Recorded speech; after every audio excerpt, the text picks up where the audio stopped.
주제는 불교 장소성이죠. 첫 번째 장소에서는 이제 왜 그 자리에 있을까를 중심으로 말씀드렸는데, 이제 이 자리가 오늘 주제에 해당되는 자리입니다. 가야산이라는 이름은 그 해인사가 있는 가야산이 더 유명하잖아요. 근데 이제 거기하고 여기하고는 의미가 뭐 같다고 생각됩니다. 아시다시피 붓다가야에서 온 말이고요. 그 이름이 이제 산 이름으로 붙었으니까 이름 자체로 굉장한 불교적인 의미, 특성 이런 거를 갖는다고 볼 수가 있겠죠. 근데 이제 기록에 따르면 백제 시대 때는 여기를 상황산이라고 불렀다고 해요. 상황산. 지금도 이제 상황산이라는 이름이 남아있지만 상황산은 위치가 다릅니다. 지금 부르는. 그리고 이제 이 지도에 1872년 지방지도에 상황산이 여기에 보입니다. 그리고 현재 우리가 있는 자리는 여기입니다. 여기 강당사 지금 폐지다 이렇게 써 있거든요. 이제 현재는 이제 폐사가 돼 있다라고 써 있고요. 보원사라는 이름과 함께 강당사라는 이름도 쓰였거든요. 그리고 이제 이 계곡 이름이 강당골이에요. 강당이란 말이 이제 뭐 강의를 하는 곳이니까 큰 절이 있을 때 강당이 있습니다. 이 지도에 폐사가 돼 있다라고 표시가 돼 있고 뒷산이 상황산이거든요. 그렇다면 이제 저기 보이는 저 산이 상황산이어야 되는데 지금 지도의 상황산은 여기가 아니고 요 앞산 저 아래쪽에 있습니다. 조금 이따가 상황산 가볼 건데요. 자, 어쨌든요. 중요한 것은 상황이란 말은 코끼리 왕이잖아요. 코끼리 왕. 바로 이제 산스크리트어로 코끼리가 가야입니다. 그러니까 이제 가야산이나 상황산은 의미상으로 같은 거죠. 그래서 백제 때 상황산이라고 이름을 지었다가 신라가 통일한 뒤에 전국에 이제 사극, 동서남북 사극에 제사처를 마련해서 인천에 제사를 드렸어요. 그때 이제 서쪽 끝이 바로 이곳이었어요. 그때 이제 기록에 가야가박이라는 이름이 가야가박. 그때 이름이 상황산에서 가야산으로 바뀌었을 것이다. 이렇게 이제 추정을 합니다.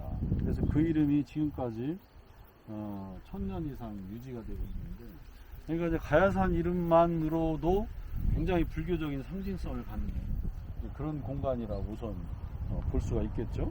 상황산이라는 이름이 남아있는 것도 이제 그렇고, 그래서 실제 지금 보시는 이 계곡의 문은 당진으로 빠져나가요. 아까 지도에서 보여드렸죠. 당진으로 빠져나가요. 북쪽으로 흘러가는 이제 독특한 하천입니다. 근데 이 하천을 중심으로 해가지고 요 동쪽 산줄기는 이게 가야산에서 뻗어나온 산줄기예요. 가야산, 남현군묘 뒷산이죠. 남현군묘가 저 남쪽에 있어요. 그 다음에 이제 요 줄기는 금복정맥이라고 하는 태안 안흥진까지 가는 그 산줄기. 이게 두 개의 산줄기 사이에 이 자리가 있는 거예요. 그러니까 범상하지 않은 자리예요. 그 다음에 이제 지금까지 우리가 저 밑에서부터 차 타고 굉장히 오랫동안 올라왔잖아요. 아주 깊은 골이에요. 여기 주변에 화강암이라고 있는데 꽤 이제 물도 풍부하고 사람이 살만한 이런 이제 터전인 셈이에요. 그래서 이 계곡 양쪽에 그리고 저 산 너머 또 이쪽 산 너머에 굉장히 많은 절들이 있었어요. 최근에 이제 향토 연구하시는 분들이 조사한 바에 따르면 우리가 절터가 몇 개가 나오냐면 200개가 나옵니다. 200개 절 중에 이제 남아있는 절은 우리가 알고 있는 정도죠. 오덕사라든지 대심사. 여기 넘어가면 대심사예요. 요산점 넘어가면. 그다음에 저 위에 일락사라든지. 이런 몇 개 절만 지금 남아있지만 200개나 되는 크고적 절이 있었다고. 그러니까 이 자리가 굉장히 불교적 상징성을 갖는 자리입니다. 출발은 뭐였을까? 그건 뭐 어떤 기록으로도 확인할 수는 없지만 시대상으로 본다면 나의 삼존불상이 중요한 역할을 하지 않았을까 이렇게 이제 추정을 해봅니다. 그래서 그때 이후에 이런 불교적 상징성 이런 걸 이제 갖게 되지 않았을까 생각하고 그 다음에 이제 그런 장소성을 갖게 되면 이게 쉽게 침해가 되지 않는 관성이 있잖아요. 그러니까 이제 이런 정도의 자리면 조선시대에 유력한 양반가가 들어가가지고 장악을 할 수 있는 자리입니다. 생산성으로 볼 때. 그런 또 추측을 할 수 있는 것이 여기를 이렇게 정비하기 직전까지 사람들이 살았거든요. 근데 이제 동성 종족촌락이 아니고 각성바지 마을이었어요. 근데 1915년 그 조선총독부 지형도에 보면 대략 요 일대의 집이 무려 30채나 있더라고요. 그러니까 요 안에 30채가 산다는 말은 굉장히 큰 말이라는 뜻이죠. 그 정도는 먹고 살 수 있을 정도의 생산 기반이 되는 거죠. 왜냐하면 여기 하천이 여기로 지나가니까. 그렇다고 하면 당연히 세력 있는 양반가가 들어와서 충분히 장악할 수 있는 그런 욕심나는 자리였는데도 불구하고 그런 바가 없다는 거죠. 그럼 이제 그런 이유는 뭘까?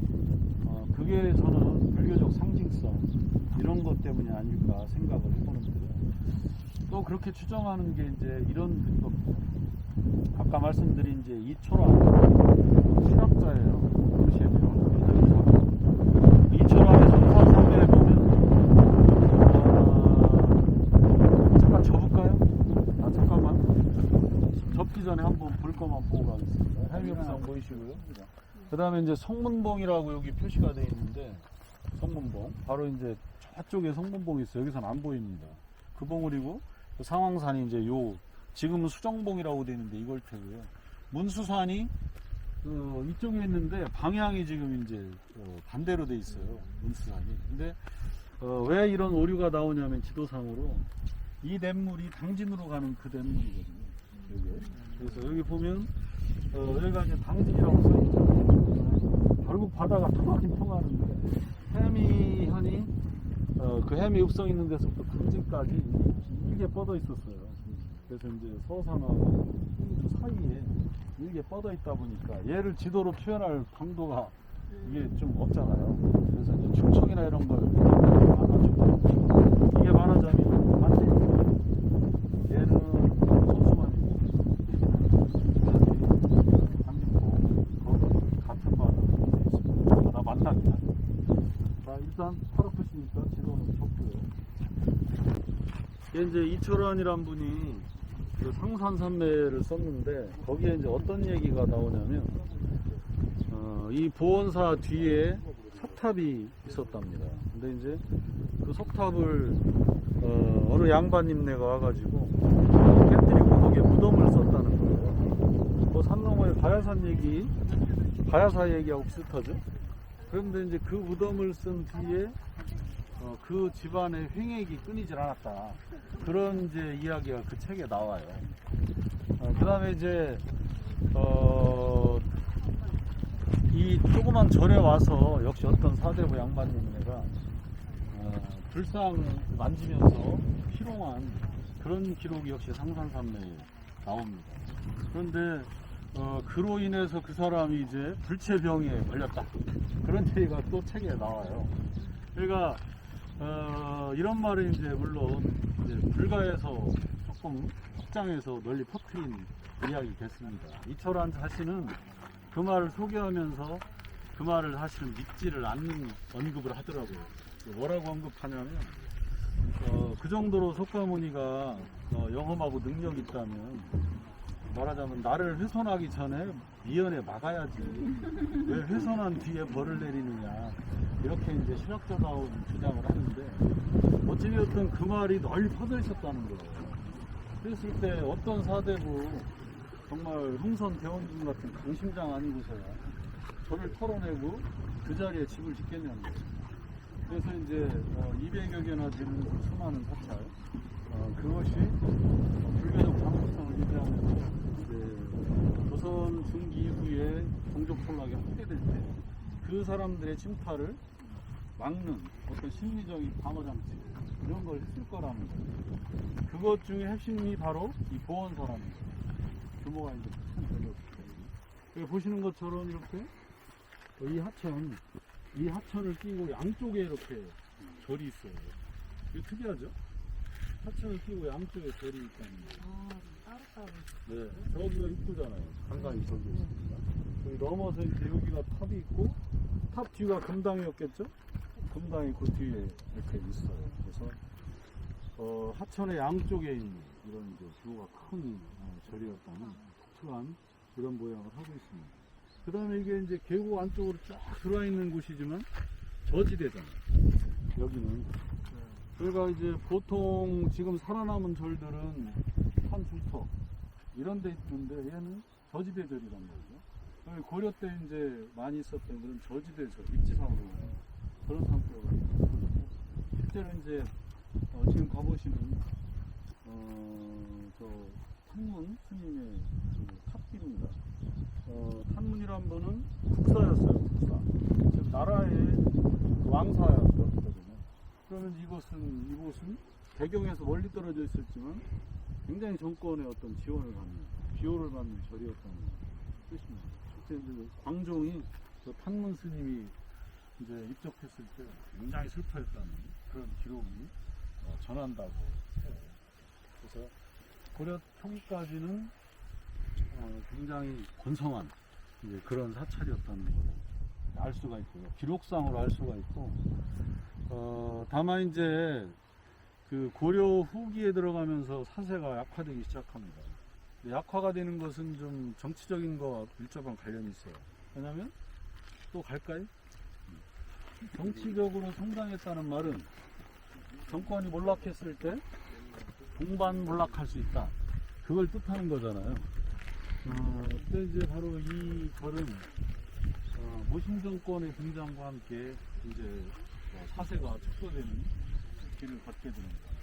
그래서 모신 정권하고 절이 뭔 관계가 있느냐면 이건 이제 종파와 관련이 있는데 원래 이 절이 화엄종 종파의 절이에요. 보원사가. 화엄종 계열의 이제 그 종파가 고려 초기에 굉장히 번성을 하죠. 왜냐하면 정권의 비호를 받았으니까. 그러니까 이제 뭐 이런 저지대, 왕궁 주변, 도시 내부 이런 데 이제 이런 화엄 사찰들이 있었던 거죠. 근데 이제 그 정권을 타도한 무신 정권은 당연히 화엄 사찰에 대해서 좀 해촉을 했겠죠. 그러면서 이제 화엄 사찰들이 급격하게 올라가게 합니다. 이 절도 이제 그하고 똑같은 원리가 똑같더라고요. 그리고서 이제 대신에 지방에서 이제 뭐 정권과 결탁한 이런 절이 아니고 정말 수양하는 수도승들이 사는 절, 이런 절들이 이제 성장하기 시작합니다. 이제 유명한 이제 보조국사 진울, 이분의 사상을 중심으로 하는 이런 이제 절들이 성장하게 되는데, 주로 이제 뭐 선종, 지금 얘기하는 뭐 조계종이라든지 태종이라든지 이런 종류의 절들이 성장하는 것이 무신정권입니다. 그러니까 이 절은 화엄종이었기 때문에 무신정권 등장과 함께 고려 후반부터 이제 세력이 축소되는 이런 시기를 겪었다.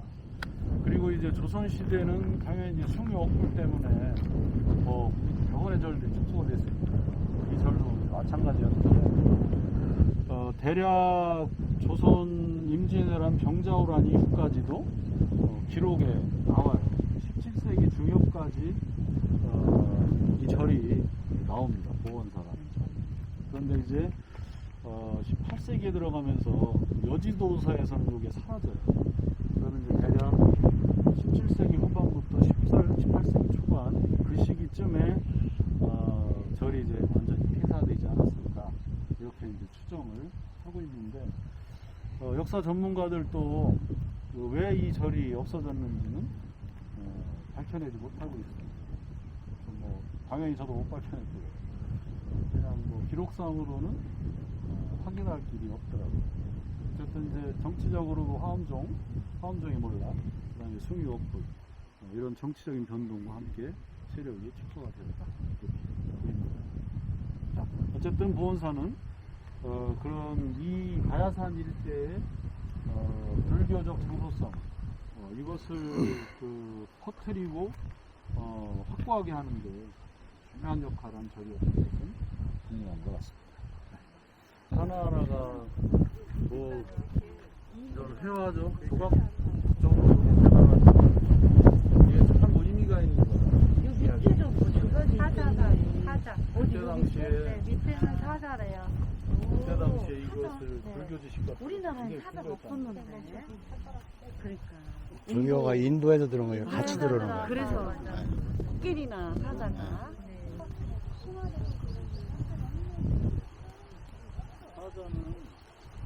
사자는 많이 등장하는데 사자는 문수보살이 타고 다녔거든요. 비슈누신이 비슈누가 그래서 인도네시아에 가면 인도네시아 국영 항공사 이름이 가루다야. 가루다 인도네시아. 그게 비슈누가 타고 다니는 왕새 이름이야. 가루다. 네. 그래서 한번 인도에서 온 거예요. 여기가 화엄종이면 여기 바로 저 앞에 산 가야산 넘어가 수덕사가 조계종이잖아요. 네. 그 조계종 번성하고 시기적으로 어떻게 연결이 안 되나? 그러니까 이제 아까 말씀드렸던 것처럼 제가 아는 상식으로는 이제 모신 정권 때 말하자면 이제 경전을 중시하고 정권과 가까이 지냈던 이런 이제 화엄종들이 모신 정권에 의해서 이제 대척을 당하죠. 그러니까 그 전에도 이제 그런 선종 계열의 절들은 많이 있었대요. 하지만 대개는 대경이 아닌 지방에 또 뭐 산속에 소규모로 그런데 이제 있었던 거죠. 근데 이제 그런 기호를 받던 큰 절들이 쇠퇴하니까 당연히 이제 지방에서 이렇게 개인적으로 수양하고 참선하는 이런 절들이 이제 성장을 했고 그 대표적인 게 조계종과 천태종이라고 그렇게 알고 있습니다. 밑에 있는 애들이 사자구나. 코끼리 사자. 여기. 쟤는 코끼리 쟤는 사자 얘는 뭐냐? 부리부리하고 그래서 그랬나 보지? 그렇지. 우리가 그렇잖아. 이 탑이 이게 엄청나잖아. 저거는 거북이가 아니고 용 같은데? 용머리 같으네요. 거북이. 이무기. 이무기. 근데 등짝은 거북인데. 그러니까 얼굴은 귀부 이수라고 하잖아요. 이렇게 생긴 탑은 고려 때 나오더라고요. 조선 때 들어가면 이 탑이 간소화되면서 위에가 활짝지붕으로 바뀌어요. 바다에 그냥 네모 반듯한 탑신으로 바뀝니다. 그러니까 조선시대에 만들어진 그 비석들은 이렇게 안 생겼어요. 이렇게 생겼으면 다 고려 때 거예요. 고려나 그 이전 거. 규모도 크고. 근데 저 고려 때는 무덤을 안 만들었으니까. 고려 때는 이제 불교 국가여서 다 다비를